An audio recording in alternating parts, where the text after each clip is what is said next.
10ஆம் வகுப்பு கணக்கு பாடம் 3 இயற்கணிதம் பக்கம் 105ல் பயிற்சி 3.6ல் 1வது கணக்கில் 3வது கணக்கு போட போகிறோம். கேள்வியில் என்ன கொடுத்துருக்குறாங்க?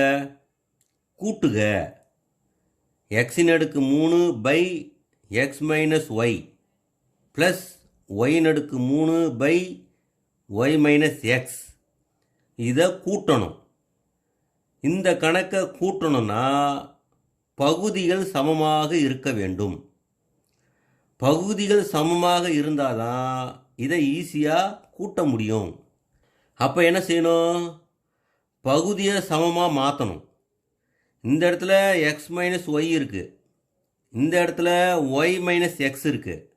இதை எக்ஸ் மைனஸ் ஒய்யாக மாற்ற போகிறோம். அதுக்கு என்ன செய்யணும்? நடுவில் ப்ளஸ் இருக்குது, இதை மைனஸாக மாற்றிட்டு இதை எக்ஸ் மைனஸ் ஒய்யாக நாம் மாற்றலாம். நடுவில் மைனஸு போட்டுட்டு இதை எக்ஸ் மைனஸ் ஒய்யாக மாற்றிடலாம். போடலாமா? எக்ஸின் அடுக்கு 3 பை எக்ஸ் மைனஸ் ஒய்,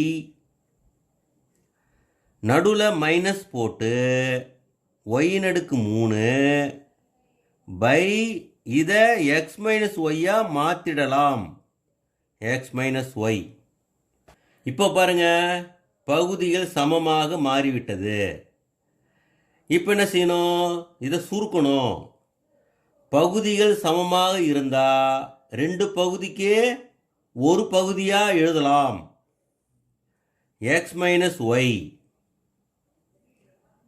அடுத்து என்ன செய்யணும்? எக்ஸின் அடுக்கு 3 மைனஸ் ஒயின் அடுக்கு 3.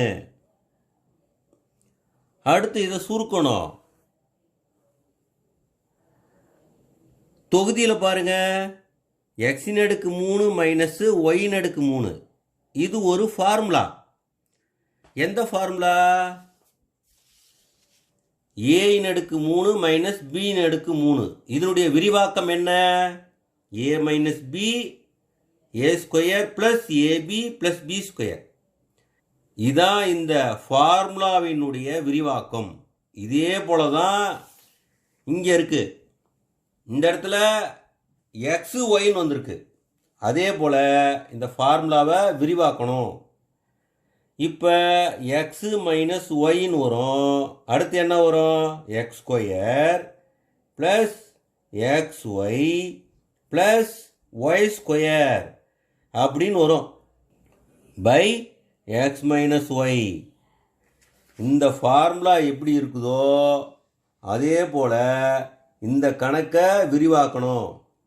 இங்கே எக்ஸ் இருக்குது, இங்கே ஏ இருக்குது, இங்கே ஒய் இருக்குது, இங்கே பி இருக்குது. அவ்வளோதான், எழுத்து தான் மாறுது. இந்த ஃபார்முலா எப்படி இருக்கோ அதே போல் இதை விரிவாக்கணும். அடுத்து என்ன செய்யணும்? இதை சுருக்கணும். இந்த இடத்துல தொகுதியில் எக்ஸ் மைனஸ் ஒய் இருக்குது, பகுதியில் எக்ஸ் மைனஸ் ஒய் இருக்குது. ரெண்டுத்துக்கும் அடிபட்டுரும். அப்போ ஆன்சர் என்ன வருது? X square plus x y plus y square. இதான் விடை. இதுக்கு தான் 2 மதிப்பெண்கள். மீண்டும் அடுத்த வகுப்பில் சந்திப்போம்.